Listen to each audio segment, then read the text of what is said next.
जन प्रहरी संस्था द्वारा गुरुवार को डीसीपी सिटी को एक ज्ञापन सौंपा गया।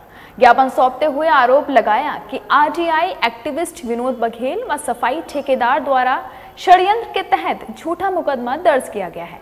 जन प्रहरी के सचिव नरोत्तम शर्मा ने इस मामले को एक गंभीर साजिश बताया, जिसमें सफाई ठेकेदार द्वारा SC/ST एक्ट के तहत विनोद बघेल को फंसाने का प्रयास किया गया। जन प्रहरी सचिव नरोत्तम शर्मा ने आरोप लगाया कि विनोद बघेल ने छावनी विभाग में चल रहे भ्रष्टाचार को उजागर करने के लिए आवाज उठाई थी। उन्होंने कहा, विनोद बघेल के भ्रष्टाचार के खिलाफ संघर्ष को दबाने के लिए यह झूठा मुकदमा दर्ज किया गया है। सफाई ठेकेदार ने सफाई कर्मचारियों को आगे कर SC/ST एक्ट के तहत बघेल को फंसाने की साजिश रची है। इस ज्ञापन में जन प्रहरी संस्था ने विनोद बघेल को न्याय दिलाने और उनके खिलाफ दर्ज मुकदमे को रद्द करने की मांग की है। इस मामले में आगरा के कई आरटीआई कार्यकर्ता भी विनोद बघेल के समर्थन में सामने आए हैं।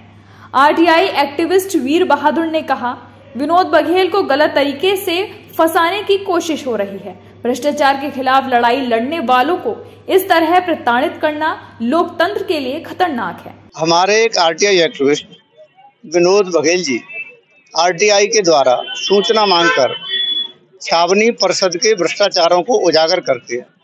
इस भ्रष्टाचार में संलिप्त वहां के ठेकेदार, कर्मचारी, अधिकारी सभी ने व्यथित होकर वहां के सफाई कर्मचारियों से विनोद बघेल के खिलाफ SC/ST का मुकदमा दर्ज करा दिया गया है और जबरदस्ती उनको 2 दिन धरने पर बैठाल कर इस बात का दबाव बनाया गया है कि उनकी गिरफ्तारी होनी चाहिए। और इसके लिए अन्य कुछ लोग जो छावनी परिषद में सम्मानित हैं वो भी इस कार्य में संलिप्त हैं उनके साथ। तो हमने DCP महोदय को, ACP महोदय को इस बात से अवगत कराया कि ये जो कृत्य हो रहा है वो सारे लोगों की मिली हुई साजिश से हो रहा है। देखिए, पहले जो था अपराधी मुंह बंद करने के लिए अपराधियों को हायर किया जाता है, धमकी दी जाती है। अब इन्होंने नया टूल ढूंढ लिया, वो है SC/ST है। बोला किसी की आवाज दबानी हो, किसी को मुंह बंद रखना है, किसी से अपना ओल्ड स्कोर करना है, SC/ST एक्ट लगा दे। टोटली झूठा मनगढ़ंत आरोप है। इसकी जांच होनी चाहिए और दोषियों के खिलाफ कार्रवाई।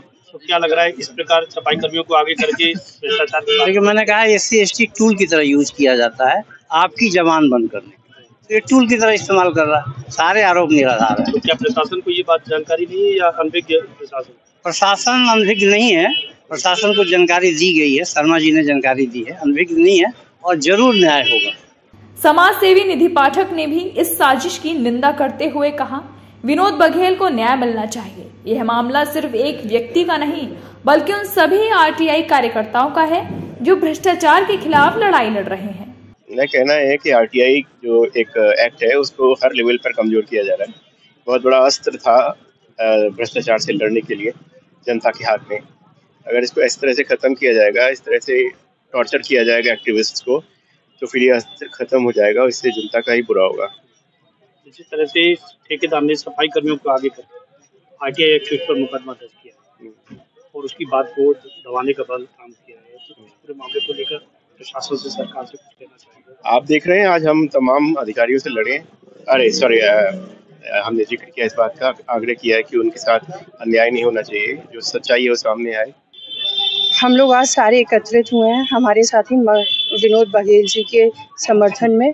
आरटीआई एक्टिविस्ट एक निस्वार्थ भाव से अपनी बात रखता है। अगर उसी के साथ अन्याय होगा या उसको अननेसेसरी प्रेशर से दबाया जाएगा तो फिर बात कैसे रख पाएंगे? ये तो एक तरह से गलत है ना। आरटीआई एक्टिविस्ट भ्रष्टाचारों को उजागर करता है। अब वो जब उजागर ही नहीं कर पाएगा, उसी के ऊपर प्रेशर लग जाएगा, धाराएं लग जाएंगी, तो फिर कौन आगे आएगा ऐसे दबाव में आके? तो ज्ञापन सौंपते समय जन प्रहरी संस्था के सदस्यों ने DCP सिटी से निष्पक्ष जांच की मांग की और चेतावनी दी कि अगर न्याय नहीं मिला तो वे बड़े स्तर पर आंदोलन करने के लिए मजबूर होंगे। मून न्यूज के लिए ब्यूरो रिपोर्ट।